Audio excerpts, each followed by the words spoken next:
అసలు ప్రపంచంలో ఎవరైతే ఇద్దరు ముందు అసలు నోట్లోంచి మాట రాదో వాళ్ళిద్దరు కింద ఉన్నారు. మీరు అరిస్తే ఇంకా వచ్చేది కూడా రాదు.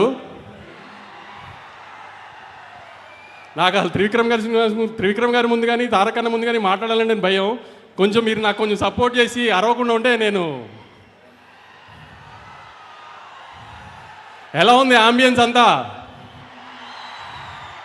అన్నని హిందీ సినిమాకి తీసుకెళ్తున్నట్టు లేదు కదా, హృతిక్ గారిని తెలుగు సినిమాకి తీసుకొచ్చినట్టు ఉంది కదా. రేపు సినిమా కూడా అలానే ఉంటుంది. ఎవరన్నా హిందీ డబ్బింగ్ సినిమానా ఇది అది అంటే ఇదే చెప్పండి.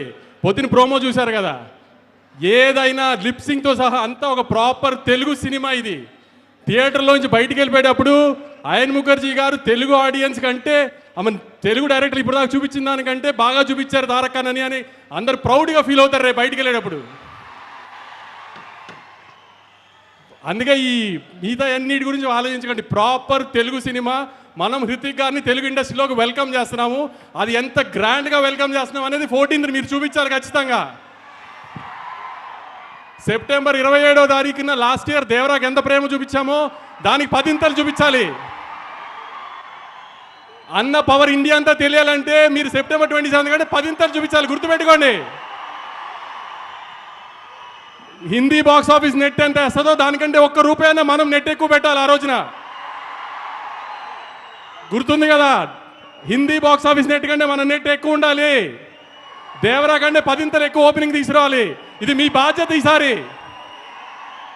అన్న కాలర్ ఈ రోజు మన కోసం ఎగరేశారు, మనం ఇప్పుడు అన్న ఇండియాలో కాలర్ ఎగరేలా చేయాలి. మీరు చెప్పినట్టు సినిమాని తీసుకొచ్చాం, గ్రాండ్గా ల్యాండ్ చేస్తున్నాం. ఇక మిగతా బాధ్యత అంతా మీదే. గుర్తుపెట్టుకోండి, మీ మీద వదిలేస్తున్నాం 14వ తారీఖు కోసం. నేను చెప్పాలంతా చెప్పాను. ఆ సినిమా మాత్రం చాలా బాగుంది. మీరు సినిమా చూసిన తర్వాత షాక్ అవుతారు, అదైతే గ్యారంటీ. ఏమాత్రం సినిమా బాగోలేదన్నా మామూలుగానే తిట్టడం అలవాటే కదా నన్ను, దానికి 10 తిడుతురు. కానీ సినిమా చూసిన వాళ్ళు ఎవరు డిసప్పాయింట్ అవ్వరు.